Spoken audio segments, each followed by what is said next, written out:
crowd. Well, good morning, and welcome to Chicago, Neuroscience 2019.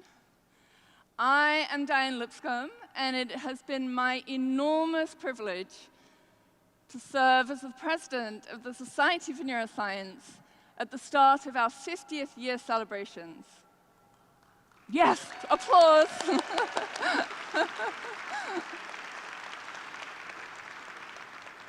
As of this morning, our meeting registration for the first day of this year's 49th annual meeting is 26,815.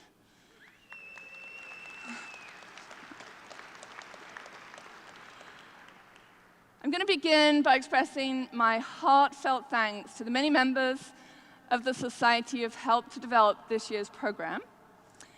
First, to the staff who work behind the scenes day in and day out, and special thanks to Paula Cara, the Senior Director of Meeting Services, and her incredible team. So thank you all.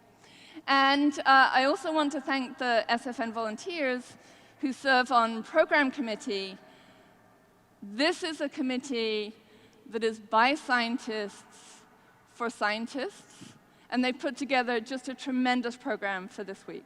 So thank you for their hard work, and special recognition to our fabulous program chair, Patricia Janik, and her co-chairs, Sheena Jocelyn and Kang Shen. Thank you, guys. Thank you, Trish. Last but not least, thanks to the speakers, the awardees, and, of course, to all of you for being here, attending this incredible meeting this week. It's a thrill to have you here, and I hope that you're going to have an amazing week. So this is, of course, because of you all, the most exciting neuroscience annual meeting in the world. And it's that most exciting meeting in the world, again, because of you all being here.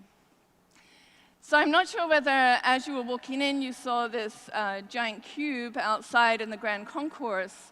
It's right outside here as you were coming in today's lecture, and this is called Neurospace, and I understood, although I didn't go out there, there's a very long line waiting for people to go in there. This is an art installation by the Society for Neuroscience in partnership with Arctic House. And the artist who led this installation is Refik Anadol. When you get in there, you'll see that this is a real merging of technical databases that were provided by John Morrison, and they include some of Cahal's original images as well as human neuron images. And what they've done is to give you this beautiful rendition of what they imagine it might be like inside the human brain. So the installation also utilizes AI methodologies, and I know that Refik is a huge fan of today's speaker. This is an installation that's debuting here at Neuroscience 2019, but there's more to come in Neuroscience 2020, so stay tuned and don't miss out. When you walk in, don't worry, you're going to come out at the other end. It's actually really super fun, and so take advantage of that. It's going to be here the whole week. The other thing I want to stress, of course, is, and to really recognize that the Society for Neuroscience is, of course, one of the largest organizations and community of neuroscientists in the world. But no one country holds the monopoly on innovation. And knowledge, of course, as we know, is built from a foundation of important ideas that are irrespective of country borders. So I want to extend a warm welcome to our colleagues who have traveled here to represent more than 74 countries. So thank you for being here. You make the society what it is.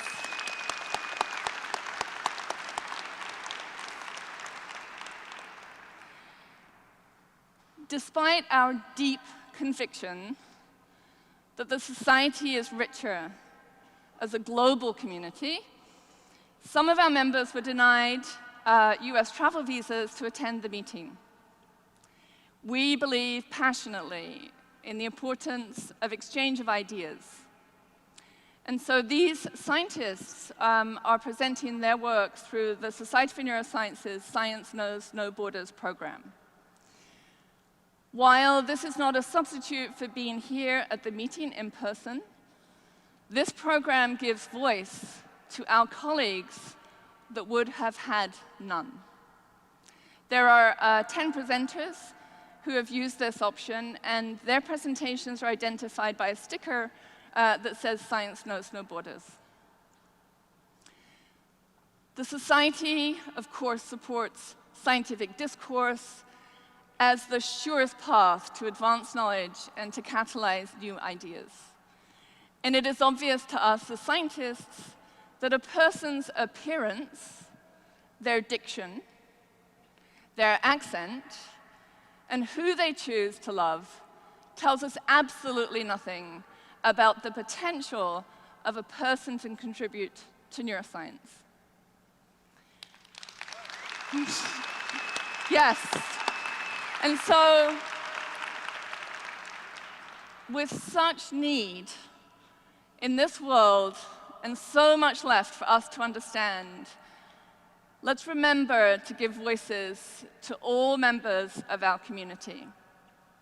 Question scientific premise, dig into data, ask for clarification, and value scientific discourse, because these are the core of what it means to be a scientist. But do so from a position of mutual respect. SFN is a place and a community that does not tolerate harassment of individuals of any kind, and it is the responsibility of us all to promote an environment of shared and common values. At the Presidential Special Lectures, you will hear about discoveries and technologies, developments that have literally changed the world. Some of you will be on this stage in years to come, and many of you have stood where I stand now in years past. Many of you will present research this week that will contribute to an innovation, a discovery, a device, a method that will have an impact on the field. And this is the exciting thought and the exciting thing about being a researcher today in neuroscience. So now what you've all been waiting for today, the dialogues between neuroscience and society, you have the opportunity to hear from a scientist who has literally changed the world. This talk is made possible by generous support from Elsevier. And the dialogue series was created to explore ways in which neuroscience intersects with the global community. Elsevier supported the dialogue series for nearly 20 years, and I know there are Elsevier representatives here today, so thank you all for your long-standing support for this unique and inspiring event. So during the lecture, the staff are going to pass out note cards. Please write questions that you have for our dialogue's guest on the note cards, and then they'll pass them to the society staff, who will collect them and bring them to our moderators. Okay, now, this year's speaker is Dr. Fei-Fei Li. She opens our annual meeting, the start of the Society's 50th year celebration. Dr. Li is a professor of computer science and director of the Stanford University Human-Centered Artificial Intelligence Institute. She received her Bachelor of Arts degree in physics from Princeton with high honors, and her PhD in electrical engineering from California Institute of Technology. She also formerly served as the vice president for AI and machine learning at Google Cloud. She is, without question, a pioneer in AI research, the inventor of ImageNet, which changed society and is considered an inflection point in AI development, moving it from a lab and into the world. Not satisfied with this, Dr. Li is also a vocal advocate for developing and using technology to improve humanity, and she was recognized as the 2016 Global Thinker for Foreign Policy. Dr. Li will discuss the transformative potential that AI and machine learning pose for society from her unique perspective as a scientist and an early scholar in neuroscience. And she also brings ethical discussions and considerations to this field. A leading voice for the future technologies to augment and not replace the human experience. So with that, please join me in warmly welcoming Dr. Fei-Fei Li.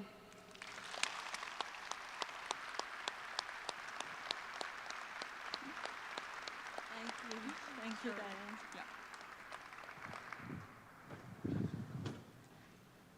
Thank you so much. Thank you, Diane, and thank you for all the organizers of SFM for inviting me to come here and share with you some of our research and work. And I feel quite honored that SFM was my very first academic conference I attended when I was a first-year graduate student. And here I am returning to a home base, so thank you again. So I'll share with you a little bit of what our work has been in artificial intelligence, and more importantly, where I think AI should be going. And of course, it's needless to say that we're observing a dizzying rising of AI in the recent few years. You're probably very familiar with the right picture on the screen, which is Google's Alphabet's DeepMind computer AlphaGo playing with a human master in one of the most, considered one of the most intelligent games of mankind. And of course, we all know in 2016, the machine beat the human master.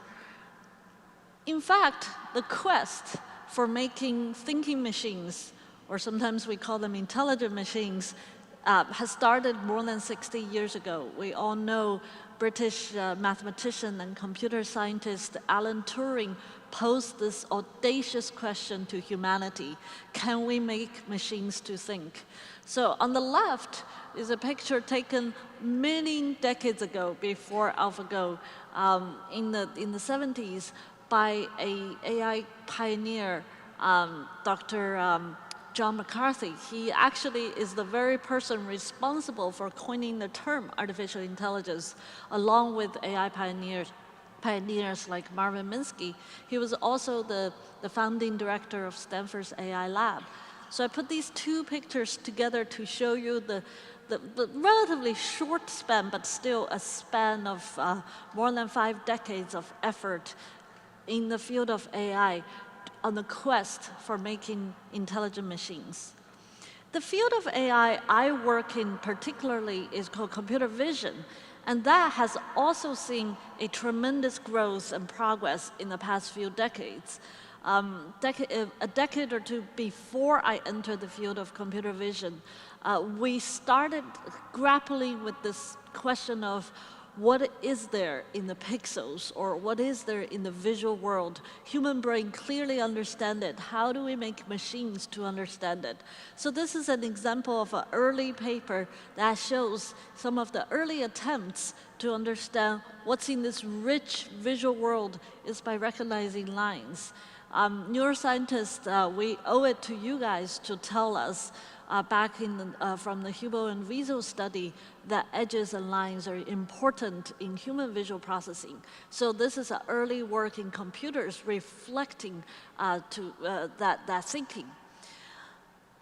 Then a decade later, this is around the time I entered my own study in the field of computer vision.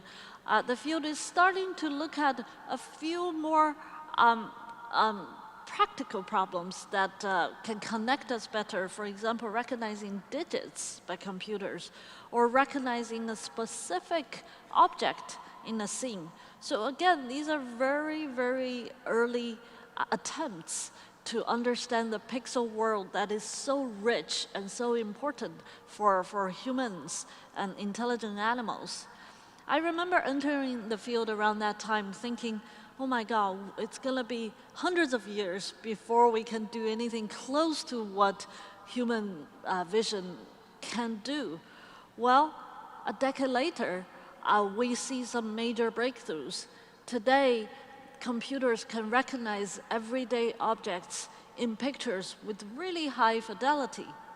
And on this journey, in the quest of creating visual intelligent machines, I feel very humbled and also privileged that my students, collaborators and I have participated in the progress of computer vision.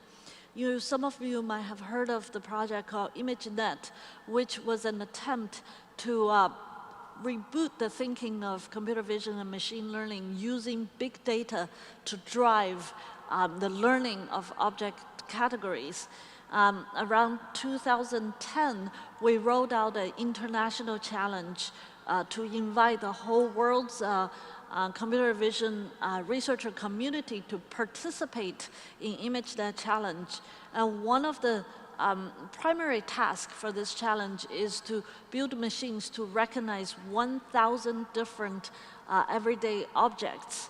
And many of you might know that a historical moment came in 2012 when Professor Jeff Hinton from Canada and his students won that ImageNet challenge using a fairly old algorithm, family of algorithm called convolutional neural network. And that particular result brought the classification error down in a surprisingly significant way. And since then, the results of ImageNet challenge has just steadily improved, the errors falling, even falling below what a typical human represented by one Stanford graduate student would do. So the deep learning revolution, many consider has begun in the year of 2012 because of this ImageNet challenge work. And how did we get there? Historians will have to write this for us, but many of us believe the convergence of three important technical advances in the past couple of decades, or more than a couple of decades, have led to the deep learning revolution. The first is the advance of hardware and computing, especially driven by Moore's law. We see faster and faster chips and bigger memory. And the invention of GPU enable the kind of parallel processing that would in turn drive massive algorithms like neural network. Second force that is very important to drive this revolution is the algorithms themselves, especially the rise of statistical machine learning. And of course, the particular family of algorithm dating back again to the root of neuroscience is neural network, which people call deep learning. And the last but not the least, an important force comes with the rise of internet and digitization of information. Big data become a huge component that's so important to drive these high capacity models and bring us the deep learning era.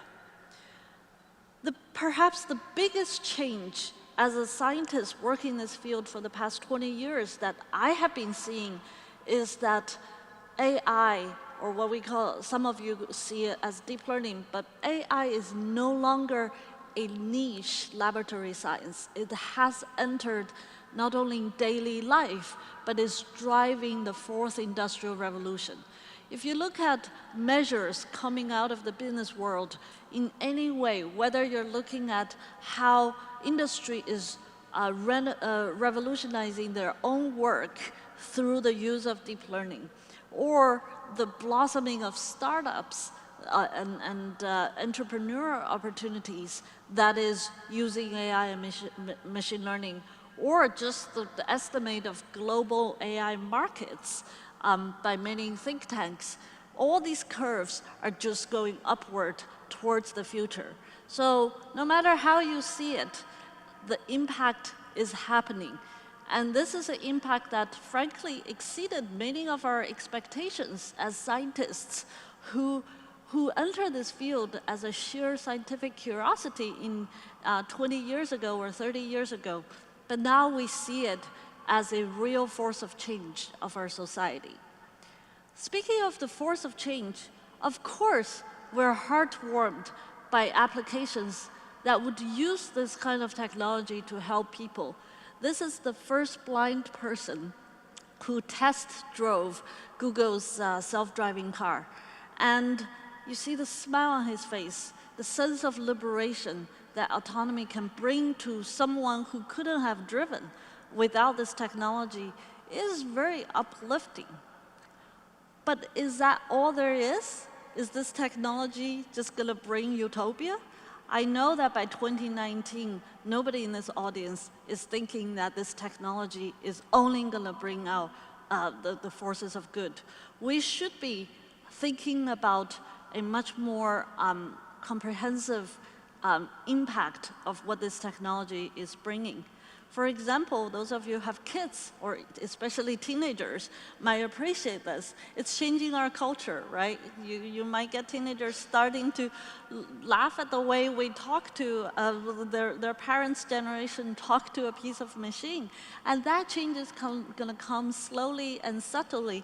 And some of you might be amused by this change. Some of you might not see this as a bad change, and some of you might be horrified to see very impolite young people.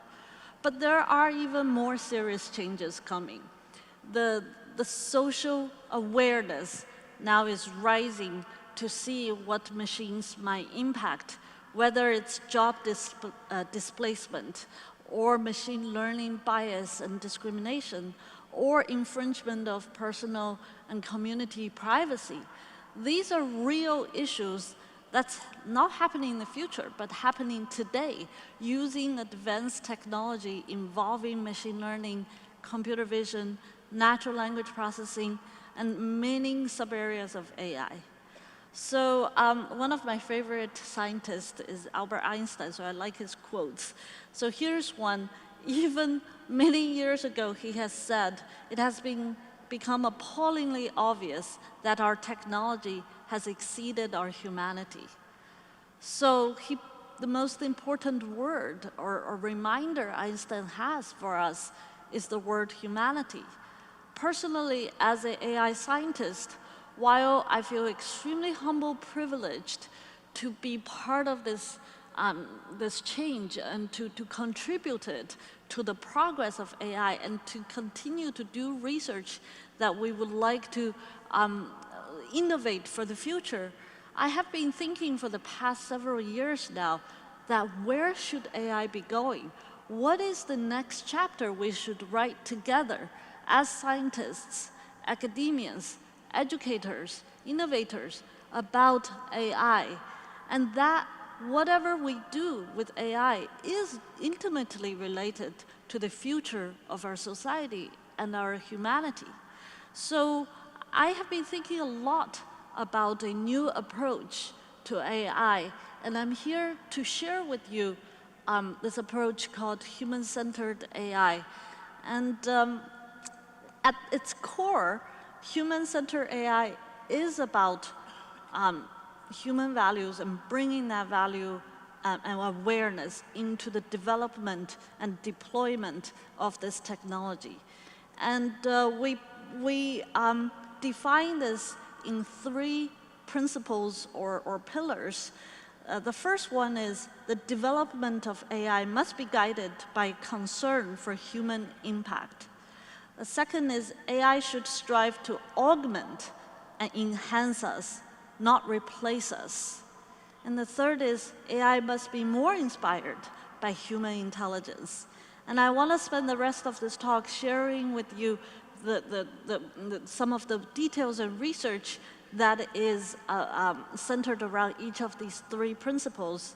And also, I'm very proud where I come from, Stanford University, about half a year ago, with the leadership of a neuroscientist and our president, Mark Tessier-Lavigne, that we've launched the Stanford Institute for Human-Centered AI as part of this effort to promote a new way of thinking about the future of AI research and education.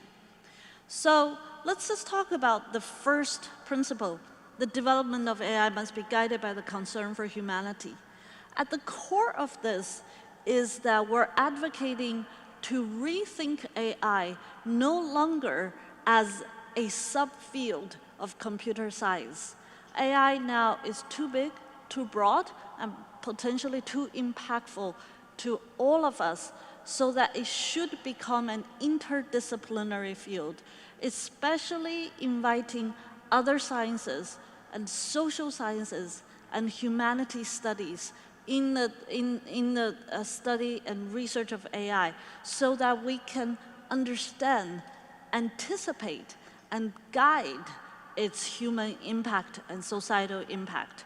So here, I'm just going to use one problem or case study to demonstrate the importance or the progress of human-centered AI in this particular interdisciplinary approach.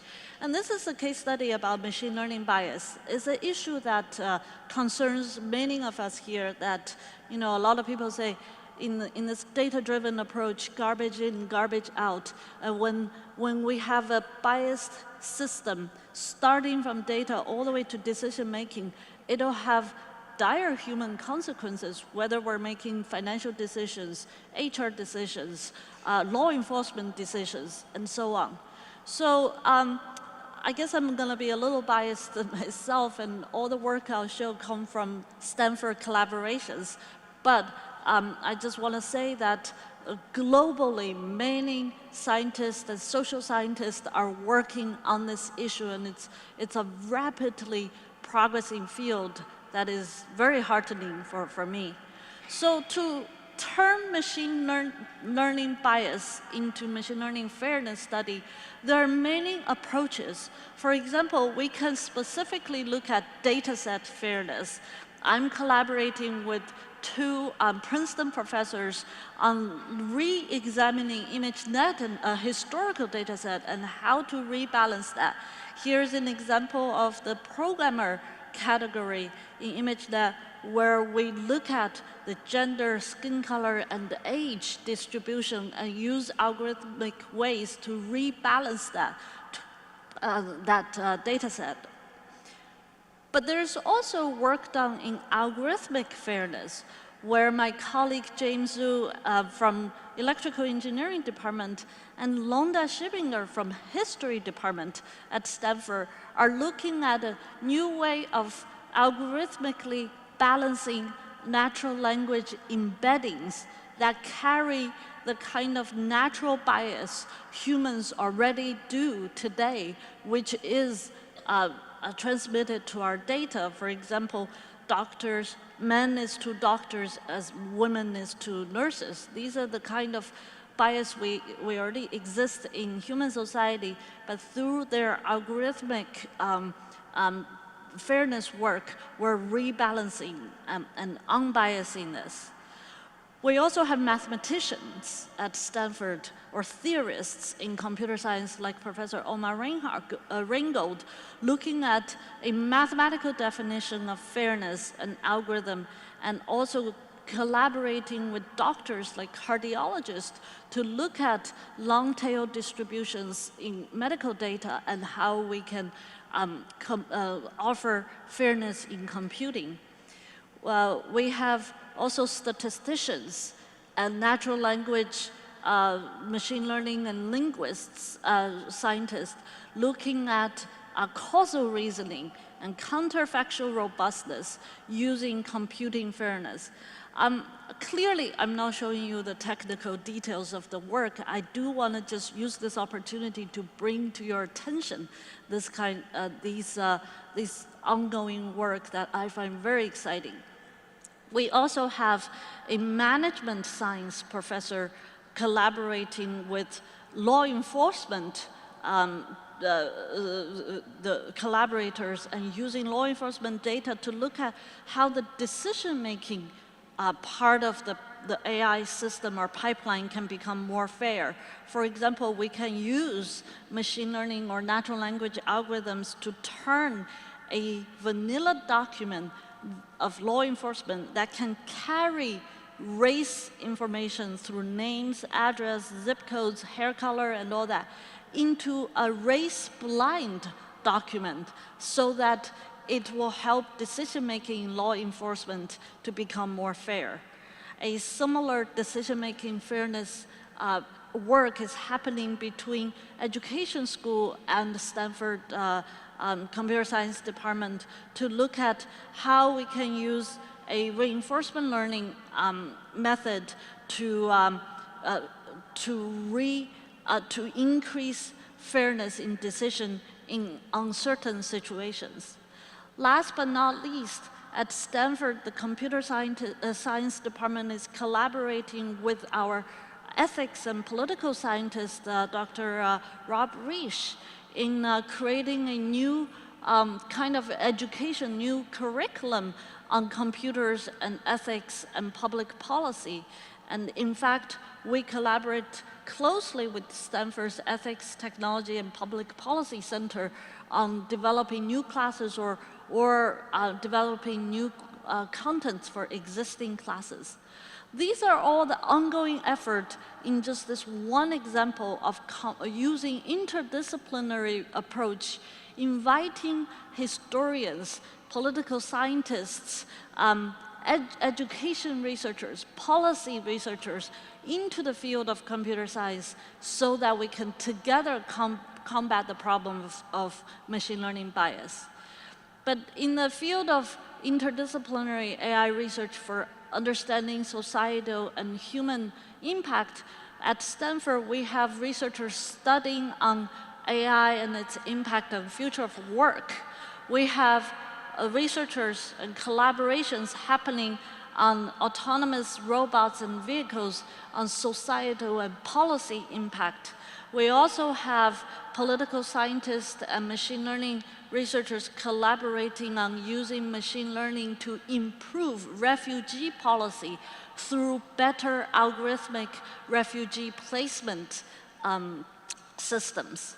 So these are just examples of the first principle. Now let's turn attention to the second principle, where the verb that I want you to remember is augment. AI should strive to augment and enhance humanity, not replace us. McKinsey has reported 2 years ago, even if we freeze our technology today, 50% of work activities happening today can potentially be automated. This will cause a huge issue in the landscape of labor market, and we have to get ahead of this. We have to get ahead of this through economic understanding, through policy, but we also can get ahead of this through technology. So, like I said, the public fears the machine replacement, but there is a scenario that machines, in fact, there should be a scenario where machines work alongside humans to augment and enhance us. And here, I want to show you a case study in AI-assisted healthcare delivery. And this is something I have been doing for the past 8 years, collaborating with many people from computer science to medical school, Stanford Medical School, to multiple healthcare sites throughout our country, from Stanford itself to Utah to San Francisco.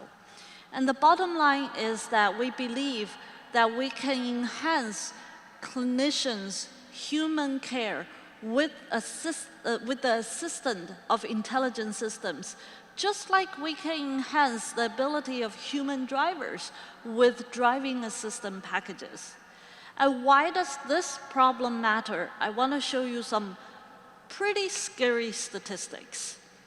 Every year, 250,000 Americans die because of medical error, and the number is increasing. Just hospital-acquired infection alone, which translates to bad hand hygiene practice to a large extent, will kill almost 100,000 patients. It's the third biggest killer in American hospitals. To put this in perspective, car accidents every year kills about 30,000 people on the road in our country. This is 3 times as many. And for elders living alone, falling and injury is costs more than $36 billion. And with the aging society, this cost is rising. So no matter how you look at it, from human life and healthcare policy and economics point of view, this is a huge issue. We need to improve the quality of care and also with our awareness of the clamping down the rising cost. So using hand hygiene as an example, we have been collaborating with Stanford Children's Hospital and Utah's Intermountain Hospital, and my team brought the self-driving car technology to our hospital by installing smart sensors that are looking at depth information in the hospital environment.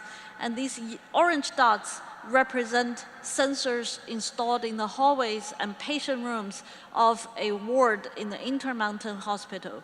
And this is huge data, but also this is data that protects privacy of individuals. Every second, we're getting 11 million points out of all these sensors. And then what this can give us is a comprehensive 3D reconstruction to the seconds of what this environment looks like. Not only we know the environment, the physical environment, we also will know the humans and their activities in this environment. And using computer vision algorithms, we can begin to identify important areas of healthcare delivery, in the healthcare delivery process, such as patient bed, sink, bathroom, and so on. And then what we can do is to start using a back-end deep learning algorithm to watch how clinicians enter and exit a patient room, which is by protocol, they should be cleaning their hands. And this is an example on the left of a clean exit, meaning they wash their hands. This is an example of an exit that is not compliant. And we can reconstruct the environment by looking at areas of hand hygiene dispensers, tracking clinicians' trajectories, understanding patient situations, and put together important statistics like clinician behavior in and out of different rooms and throughout the ward. And not only we use computer vision and smart sensor technology to observe what can happen in this environment. Actually, let me also say that before this, what do people do now, you might be wondering? Well, the bad news is the technology that we use today is pretty medieval. Well, hospitals literally hire human monitors with a clipboard and a piece of paper and a pen and stand by hospital hallways and put check marks and watch people cleaning their hands. And you can imagine how expensive, sparse, erroneous, subjective this process is. And now we can automate this 24/7 without fatigue. But we're taking a step further. Together with human-computer interface and design experts, we are testing out how we can change clinical behaviors through different kind of alarm system, whether it's lighting up a bed, lighting up a monitor, projecting scary hand pictures on the wall. We're still testing this and try to close the loop from AI observation all the way to clinical behavior change and patient outcome. Another example I'm going to briefly say that we work on is aging homes. This is an increasing societal problem. We want our seniors to live happily, independently, but also to catch them at the moment of vulnerability. Many people are testing out wearable devices, and that is also a viable path, but there are many issues with wearable devices. So we are looking at similar smart sensor technology I just showed earlier, whether it's depth sensor or thermal sensor, to augment this technology. Here we show that our system can analyze where activities of independent living happens and when it happens. And this is critical to understand and catch early signs of dementia, understand if there is social isolation, monitor nutrition intake, and all kinds of clinically relevant behaviors. It is also really important.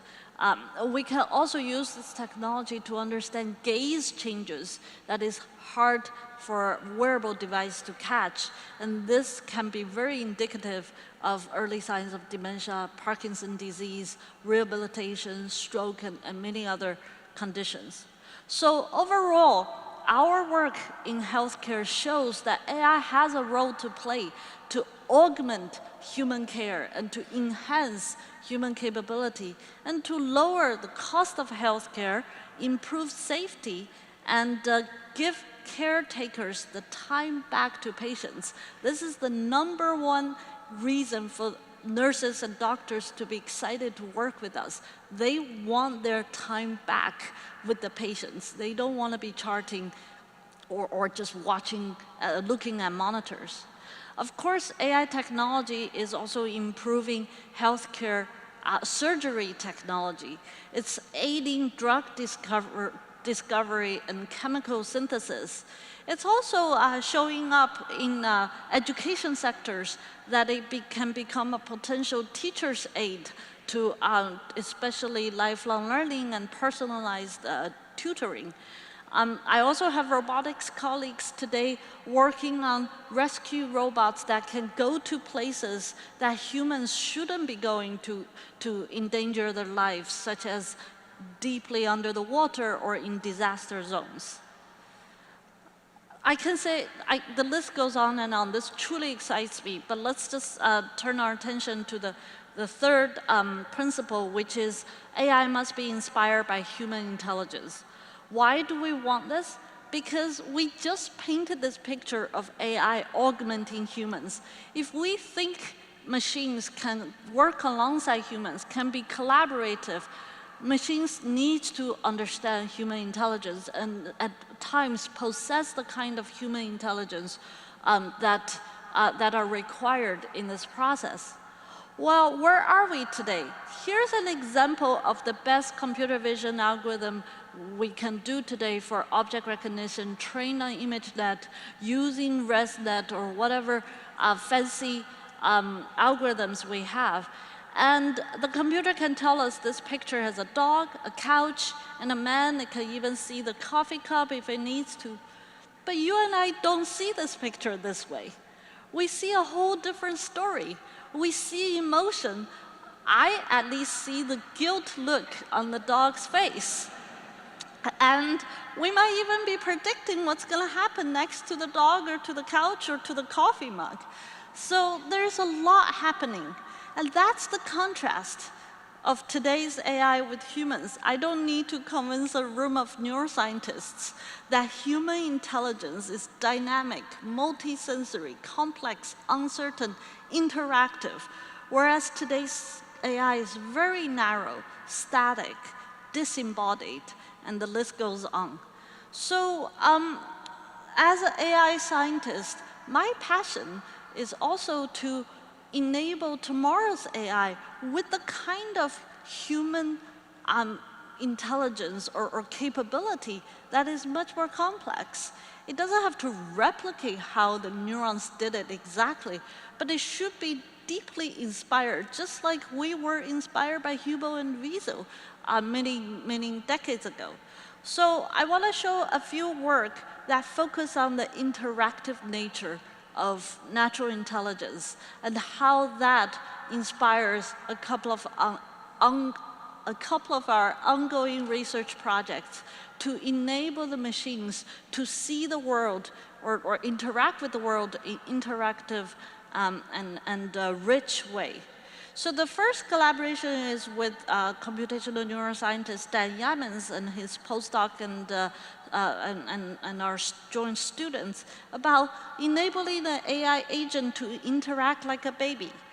And again, this audience is really home audience to some of the most phenomenal study of developmental neuroscience study, developmental cognitive science study, and we're very inspired by some of the work like Alison Gopnik, scientists in the crib and so on, that human intelligence don't develop by someone reading 1,000 objects with labels to them. That's just not the way babies learn. Babies explore, they break things, they're driven by curiosity. So we developed an AI system that is intrinsically motivated by curiosity. We develop a world model neural network that predicts what the world would look like by baby's action or the AI agent's action.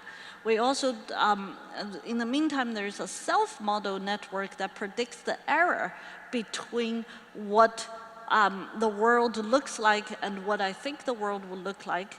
And then there is a whole set of learning policies through reinforcement learning that antagonists the world and to produce the kind of maximum curious effect. So this is an ongoing work, but some early results show that our blue curve, which is our AI baby agent, is showing a bit of behavioral pattern that is more similar to humans, where it goes through an early stage of understanding its self-ego motion, but start to focus on objects without anybody telling them, no supervision, starting to focus on object and start to interact with one object and two objects and so on. So this is early work. I'm just showing you a teaser slide of where this kind of machine learning and AI development is going by getting inspired with developmental data and studies of developing a new way of learning of the world rather than the typical supervised labeled learning that we see earlier. Of course, whether you're a baby or adult, you constantly interact with the world and constantly interact with the physical world. So this is a collaboration with robotics professor and students and postdocs. And we are very much, again, inspired by how humans are tool users. We're not only tool users, we're creative tool users. We are planners. We have multi-stage planning. One of the most exciting area that I see in AI today is to reboot robotics from planned, narrow scenarios to this kind of complex reasoning, planning, perceptual, uncertain environment. So here's an example of learning to use one tool in different ways in different scenarios. A hammer can put in a peg by banging, but you can use it in a side way to push away objects. And this is the beginning of the kind of tool using and interaction with the physical world that machine learning community is taking an interest, and I'm personally very interested in. Of course, to understand this, we need to bring vision into the picture. This is a new development in robotics where a lot of computer vision techniques are helping roboticists to understand the real world and the complexity. For example, any tool has its different affordance depending on the different interacting points.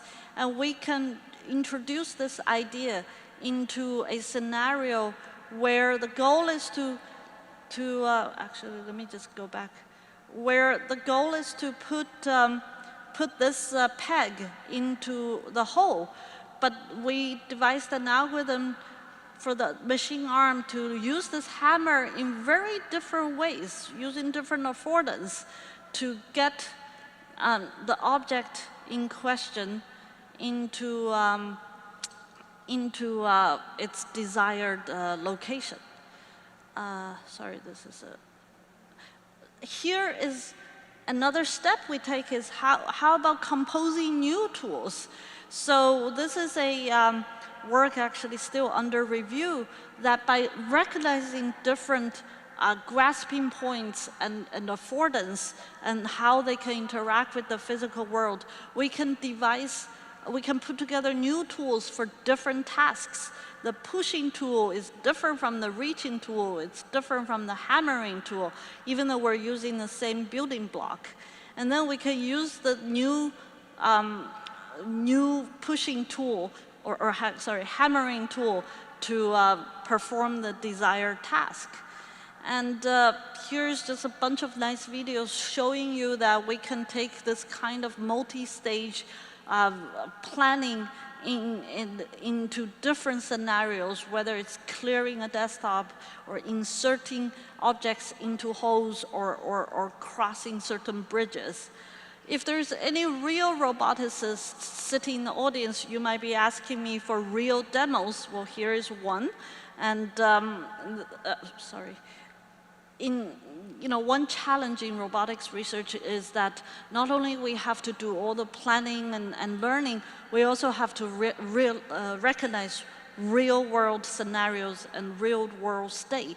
And this is where computer vision can play a big role in this ongoing research. And our next step is clearly to combine our understanding or composition of tool use with multi-stage planning to create real-world multi-stage tool invention as well as tool affordance. So these are some of the early work in combining computer vision, machine learning, and robotics to interact with the physical, messy world. Last but not least, how about interacting with humans themselves for machines? And this is a collaboration with a human-computer interaction and social engineering professor at Stanford. And we know humans learn by interacting with humans. Our goal here is to create an AI agent that can have conversation with humans with the goal of learning new knowledge. And of course, we do vision, so we want to expand the AI learning agent's knowledge of the visual world through asking questions to humans and getting answers. So there's a lot of people engaged in this kind of visual conversation. For example, in Instagram, people post pictures and talk about it. So here's a cute animal, and the person who took the picture says something like this. This kind of dialogue or conversation is not very useful. It's fun, but it's not very useful for an AI agent to learn. What we really want to get is for the human to help the AI agent to expand its knowledge of the world by offering the knowledge or information of this picture. In this case, is identifying this animal as a red panda. But normal human conversation might not go that way. So our goal is to create this AI agent that would participate in a human conversation. So to solicit human dialogue back and get that going so that it can learn. So put this in the system flow. Here is the picture, and here is a person who might be engaged in a conversation. And this is the AI agent we're creating. And the agent has two goals. The first goal is to engage with the human by asking questions. And then the second goal is to do after doing that, it expands its AI knowledge. So it's a dual-purposed agent. And I don't expect you to see all the details, but I just want to show you under the hood is a reinforcement learning algorithm that can optimize two objectives, the engagement objective and the knowledge objective, to create the system is called Elia, the AI agent, to enable Elia to engage in human conversations so that its knowledge of the visual world is expanded.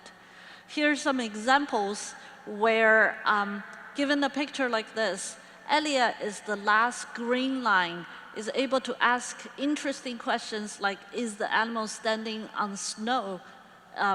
Whereas a vanilla model would just say things like, what animal is that?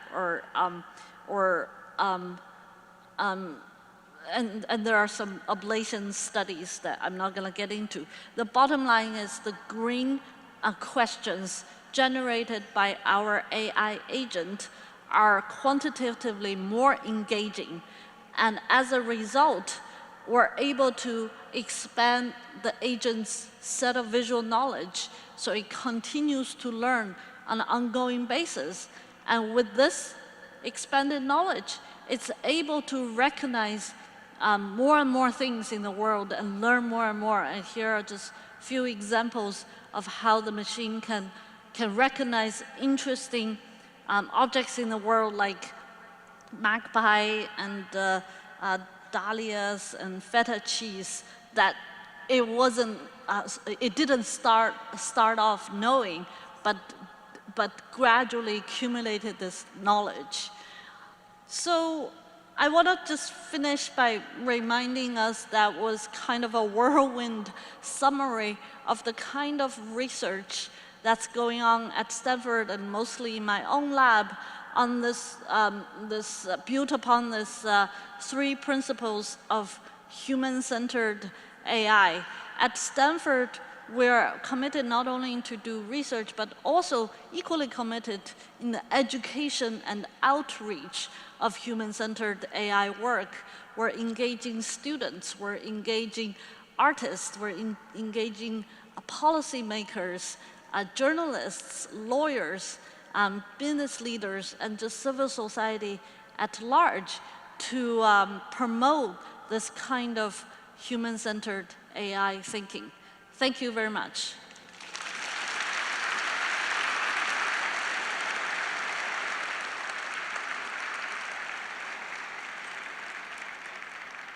Okay, thank you, Fei Fei. Thank you. That was amazing. Yeah, you why want don't me you to sit here? Yeah. Okay, cool. Great. Also, I found that incredibly inspiring, and in fact, I had a number of questions I was going to ask you, and you covered all of them. And so it was just really, really tremendous. Thank you. Thank you. I think what I'm going to do is to really begin by opening up the conversation with the audience.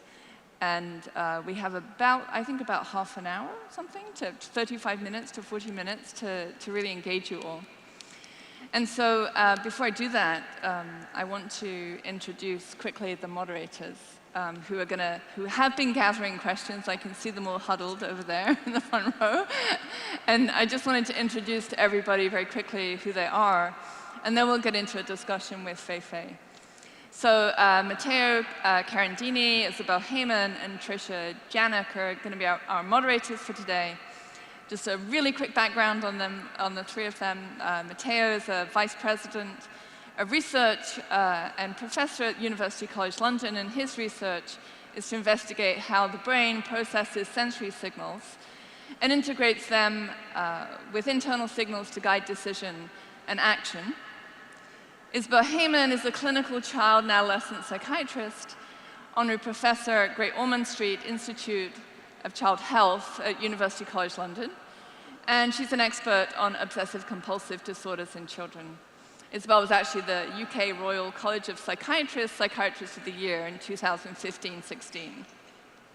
And then Tricia Janik, the distinguished Bloomberg, the Bloomberg Distinguished Professor in the Department of Psychology and Brain Sciences at Johns Hopkins University. Trish is also the chair of the program committee, as I mentioned earlier, and really deserves, again, much thanks for this amazing meeting. Thank you, Trish, again. She studies the biological basis of behavior through associative learning.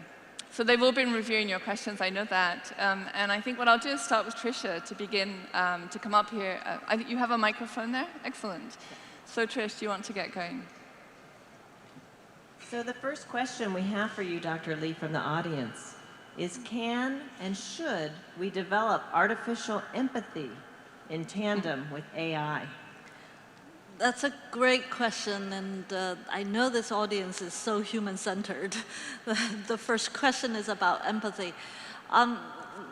We talk a lot about the potential of empathy in machines. I think, first of all, empathy itself is a word that encompasses a broad spectrum. There is empathy that at the level of just recognizing what the others, other human or agent the situation is in, all the way to an internalized state of emotion and feelings and all that. So in terms of machine development, my hunch is that we're going to start with the shallower kind of empathy by understanding expressions, the kind of state another agent or human is in, and together with the development of neuroscience, brain science, cognitive science, we might be able to move deeper and deeper. I personally am already running into research where we would love to assess patient feelings or pain levels, or using their expression to understand the change of state. This is the, I know in natural language processing there is work on sentiment analysis and all that. So there is early budding work. In terms of the ethical question of should we even try to do this, and what are the vulnerability that we will create?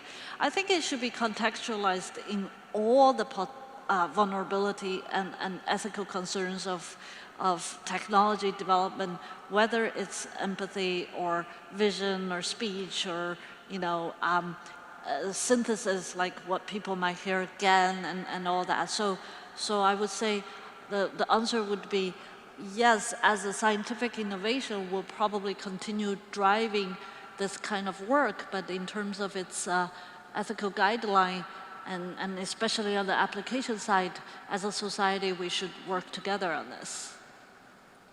Matteo. There's a question for the person or machine that does the subtitles, and it is, are you a person or a machine? And let's see if we get an answer. Possibly a machine? Okay. A question for Fei-Fei Li is it possible that little by little, under mostly engineering pressure, AI is spontaneously converging to algorithms and solutions that in fact model the brain? That's an interesting question that coming out of a neuroscience society, because my journey in AI is not because of engineering pressure, it's the scientific quest that was inspired by neuroscience. And I know a lot of AI scientists take brain and neuroscience as a scientific inspiration of why we want to model the brain. From that point of view, whether there is engineering or product pressure or not, I think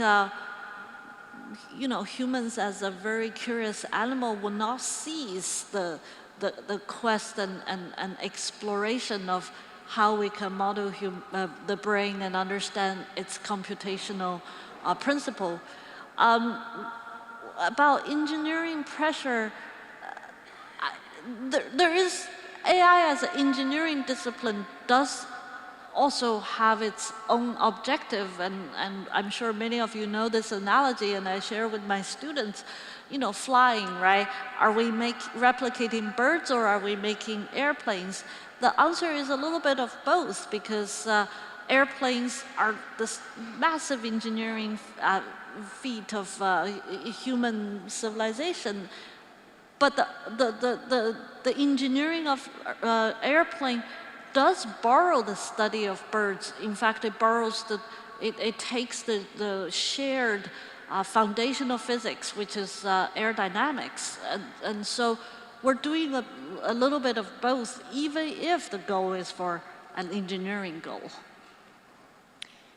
Isabel, could I just ask, I'm going to flip it around a little bit.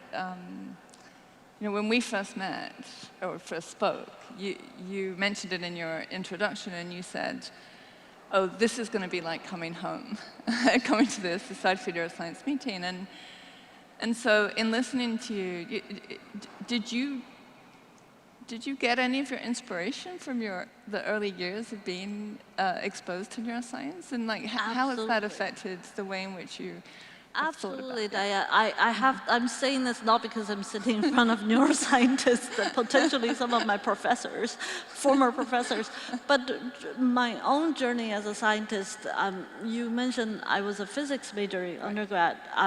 One thing I noticed towards my second half of my undergraduate study is some of the greatest physicists I loved, like Einstein, Schrödinger, they all turn their intellectual interest into life and brain at the end of their life rather than the atomic world. So I kind of follow that path, and my first entrance into the world of intelligence is through neuroscience. I even did a summer of molecular biology. I know, I ran gels for one summer. Didn't go very far. And I also participated in replication of human in vivo studies. So, and then in PhD at Stanford, my co-advisor was Christoph Koch, and who I was doing cognitive neuroscience work with him. And I also did fMRI. So my entire journey in AI, there is a part of me that's constantly referring back to neuroscience, especially cognitive neuroscience, to look at how the brain represents the complex visual world. What are the neural correlates? What are the computational findings we have of the brain? And what are the cognitive goals of the brain as a computing machine? And I think that part of my intellectual upbringing and continued quest has been fundamental to the way I approach AI. Great, thank you. Isabel. So we've got hundreds of questions. I'm sure you do. I'm here all day. And I just wanted to say that very many of them give you huge thanks. I just wanted to read out. Thank you. It says, thank you for the superb, thoughtful lecture and poignant examples. So very many people have commented on how moved they are by your talk. The first question I was going to ask, you've spoken about being in a neuroscience audience, but several people have asked, how do we educate the non-scientific public to not be fearful of AI and to help them believe, for example, it might be safer, better, more effective than a doctor, for example? Yeah, this is a great question about public engagement. And frankly, even as a professor, I don't believe we should just preach whatever we believe. I think the more important way to do this is to invite the public and to engage with them, because everybody can participate in AI. Whether you write deep learning codes or not, there is a place for the public and many people to engage and shape the future of AI. So when people from the public ask me, how do we know if the future is not dark and fearful? My answer would be, come together, we can shape the future together. So, for example, we desperately need better AI communications, right? So you can be a writer, you can be an artist, you can be a designer, but if you engage with us, we can communicate better with the public what this technology is about. We desperately need a policymaker to engage with us because this technology is going to impact so many sectors of our life. We need good regulatory policies. We need good incentive policies. So we need that kind of engagement. We also, as an educator, I really believe we need to engage with the education community from K to 12 all the way to continued skilling. Whether we're looking at reskilling American workers or worldwide workers, or engaging in inclusive education of STEM and AI in early age, we need everybody's participation. And Feifei, presumably this is part of your inspiration for AI for All. Yes, Diane, thanks for bringing that up. So in my infinite spare time, one thing I feel really important and passionate about is the inclusion and diversity issue in AI. In fact, I kind of woke up one day in around 2013, 2014, shortly after ImageNet Challenge, that historical moment happened. And as a technologist living in Silicon Valley, I was on the front seat observing this seismic transformation happening, possibly earlier than the public was aware of that. And I realized we've got a serious problem. This technology is going to impact humanity's future, and everybody at the steering wheel looked the same. And at Stanford at that time, I was the only woman AI professor in the AI lab for a long time. I happened to be the director, but I was still the only woman.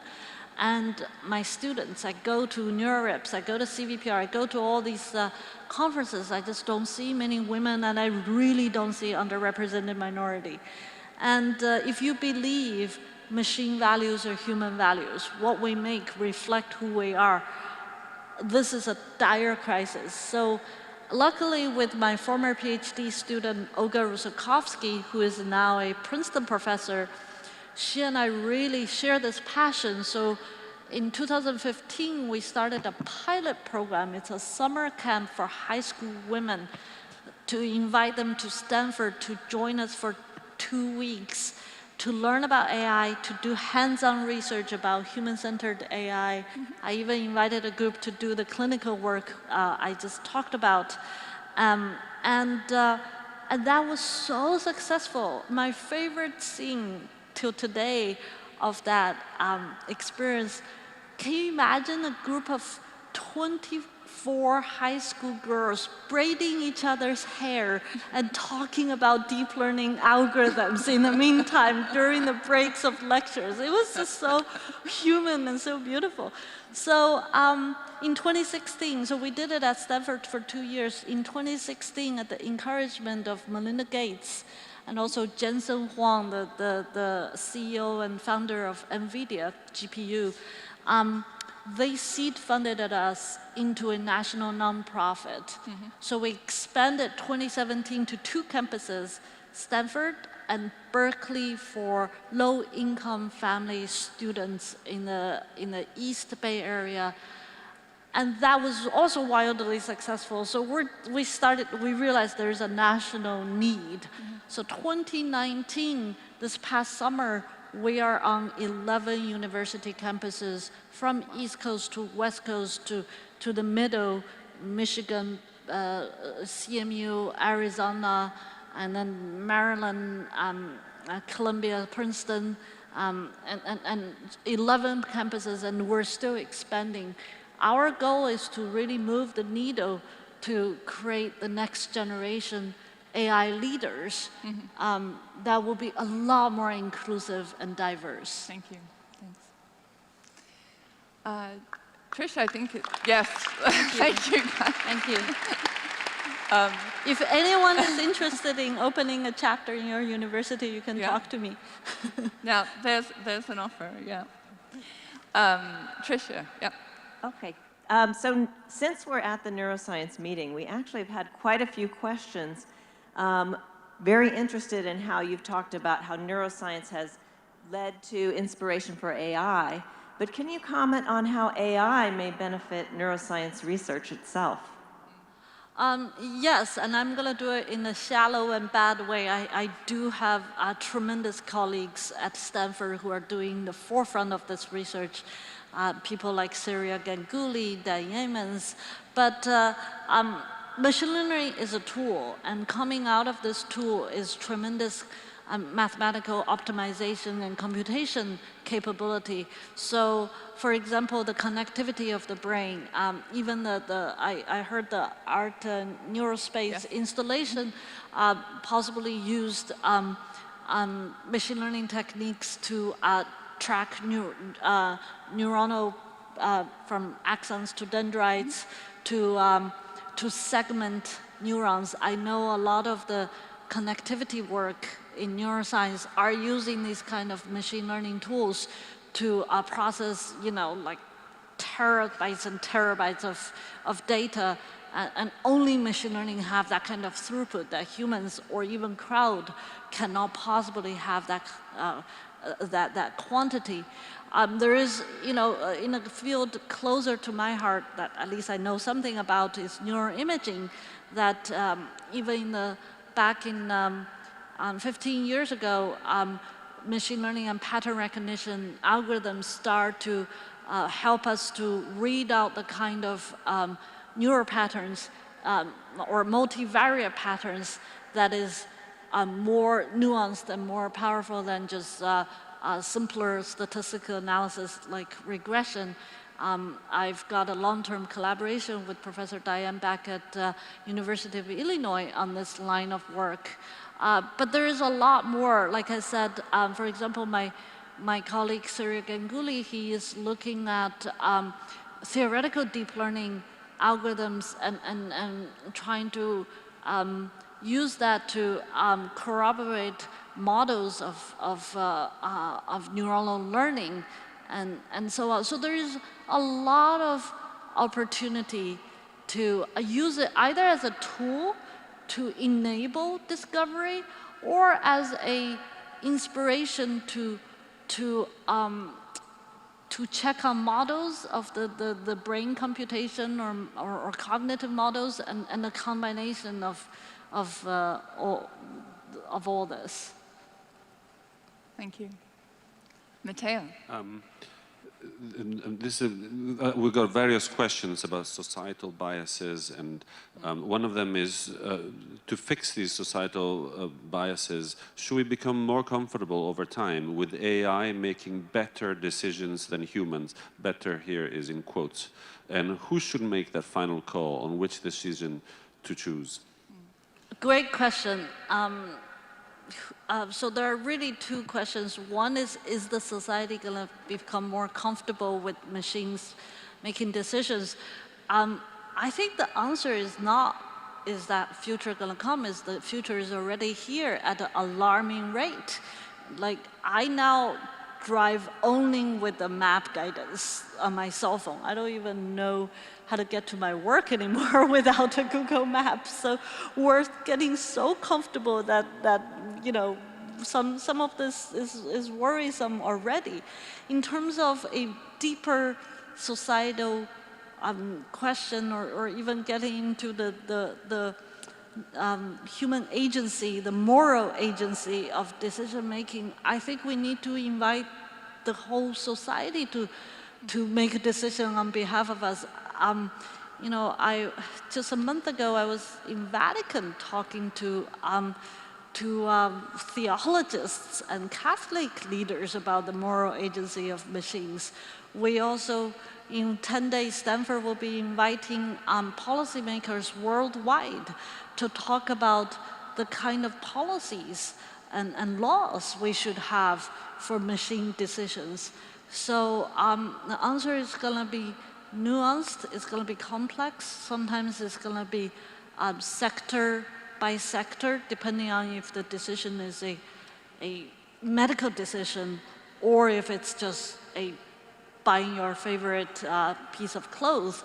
All this will have its own complexity, but we need to begin that process.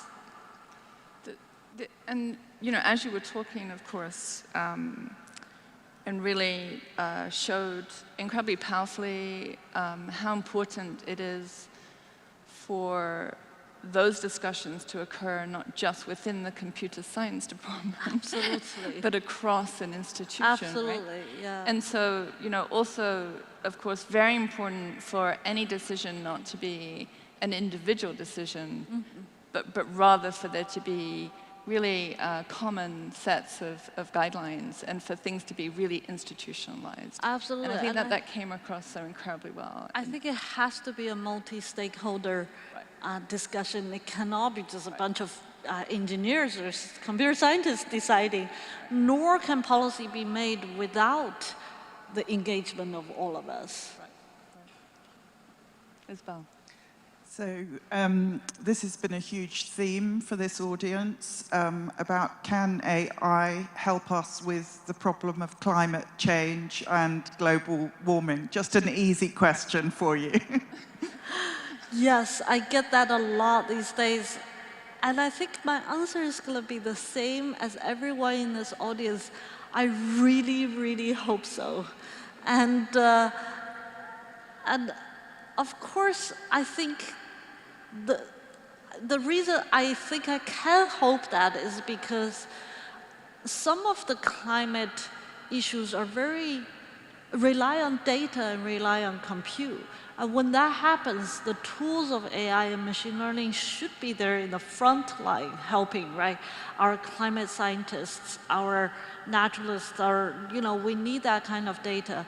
But it's not just about the scientific prediction of temperature or ocean, or there is also the human side. For example, my colleague Stefano Arman and David Lobel at Stanford are leading this study on using satellite imageries to assess sustainability conditions worldwide, especially in very, very impoverished and many war-infested regions of the world, where you simply don't have the human or government resource to understand how environments, agriculture, crops, human living conditions are being impacted by many factors, including climate.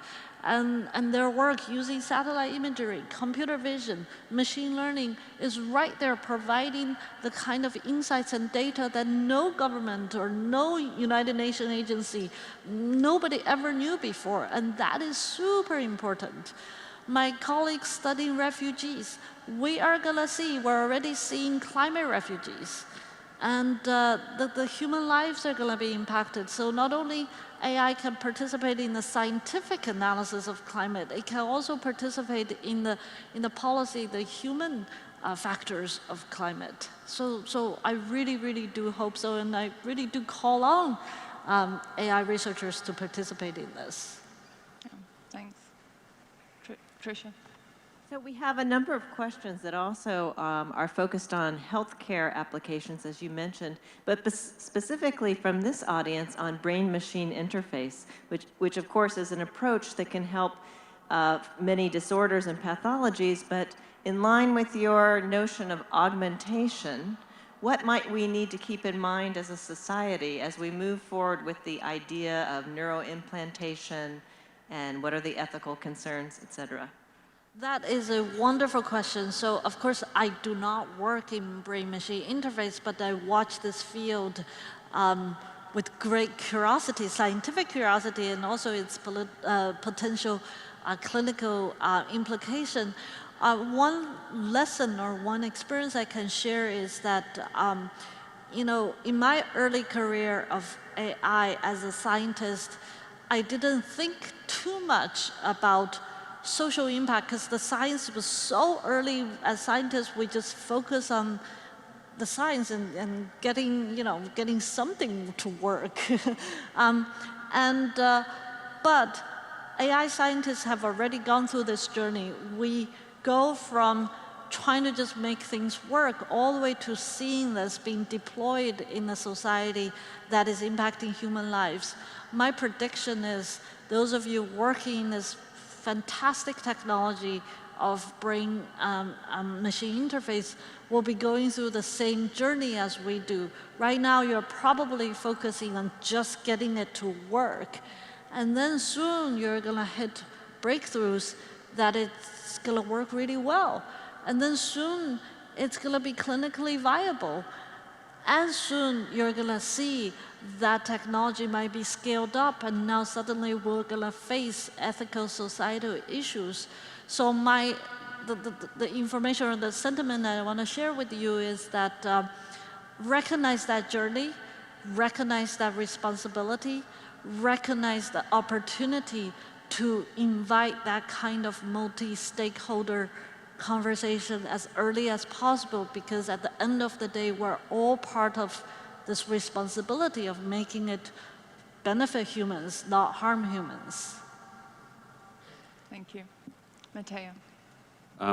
Another theme that came up in lots of questions is about rich countries and poor countries. This is something you've just touched upon now in the Q&A, but a specific example of a question is, you've shown examples of AI intervention in several aspects of life in rich countries. How do you think all this can be used or translated for life in poor countries? Yeah, great question. In fact, in my healthcare work, I think a lot about the poor, not necessarily divided by countries, but by socioeconomic classes, as well as by access to healthcare. Even in America, we have so many people who have impoverished access to healthcare, especially the vulnerables like chronic disease, like our aging population. So I think, again, AI is a tool, and every tool humanity has made is a double-edged sword. It can hurt us, and it can benefit us, starting from fire to electricity to steam to everything. So from that point of view, we should be very mindful that AI doesn't become another tool to polarize the distribution of access, to polarize the distribution of wealth, to incite geopolitical conflicts and all that. So the good news of AI is it's a computing technology, and computing technology can have that kind of accessibility to worldwide population, sometimes easier than a local physical technology. So I hope, for example, again, in my healthcare work, telemedicine would become a area that that AI and also embedded in a broader technological context can be brought to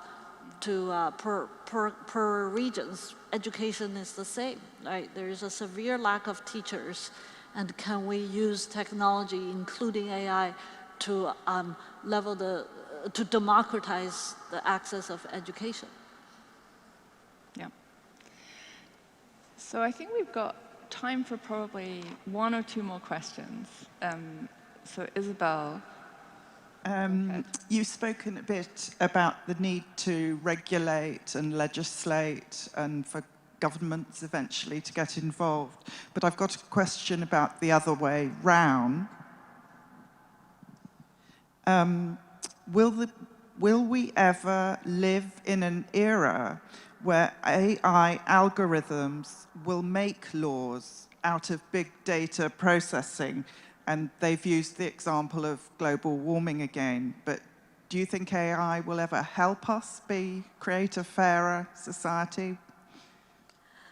Great question.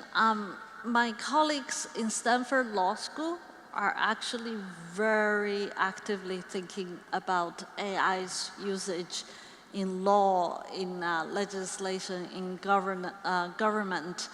I think that if you reduce the technical part of this question down to, would AI technology be able to write documents, write it in logical, causal ways? I think from a technical point of view, there is one day that might come, right?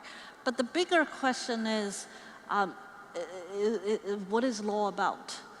And how should law be legislated? What are the human implications? What is the governance of law itself? I think these are the questions that, again, exceeds technology, and we need to invite people. And at Stanford, we literally are actually collaborating with the law school on issues like this. So whatever AI can do, I hope it can participate in a beneficial way. Thank you. You want to do it? So thank you. Matteo, you want to? Well, You're going to... there's a last question, if Perfect. we can ask a last question. We decided that this one reflects the young age of the audience. Perfect. And the question is AI a saturated field? Is it wise to choose AI as a profession when you go to college? Perfect. Yeah, that is, in a neuroscience audience, I have to be careful. You can choose neuroscience or AI. Absolutely not. I think AI is a very, very young field. Let's keep in mind, if you count, depending on how you count, there's a few different dates, but it's all about like 60 years. In the field of biology, the field of physics, the field of chemistry is way older. It's hundreds of years, even if you just count modern science. But if you go back to, so AI is a very, very young field. I do want to invite young people to consider majoring AI, but I do want to invite you to think in an interdisciplinary way. If you are an artist, if you like writing, there is a place for you. You don't have to necessarily major in computer science. You can minor in it. You can take classes. You can participate through, political science major. You can participate through music major. I'm not kidding. We have at Stanford HAI, we have active collaboration between music and AI, machine learning. So the short answer is absolutely yes. And there is a huge opportunity for neuroscience and AI to collaborate. So major in both. Perfect. Thank you. So we've come to the end. Thank you. That whizzed by for me. It was everything that I'd certainly hoped for and expected and more.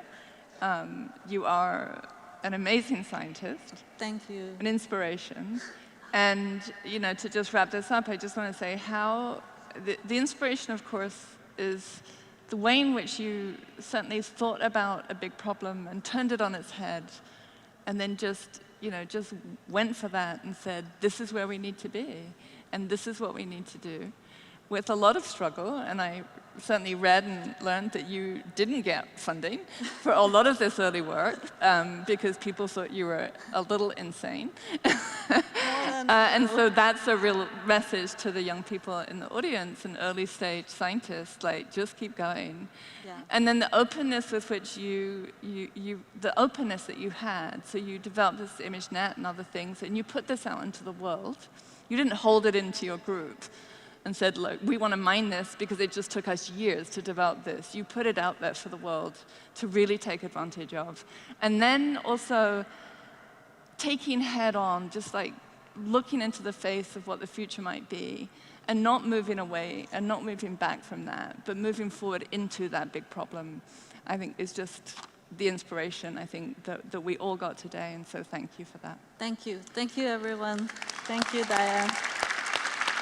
So just thanks again to the moderators. Thanks for being here today. Thank you to Fei for opening this incredible meeting, beginning the 50th anniversary, and enjoy yourselves through the rest of the week. Thank you all. Yep. Thank you.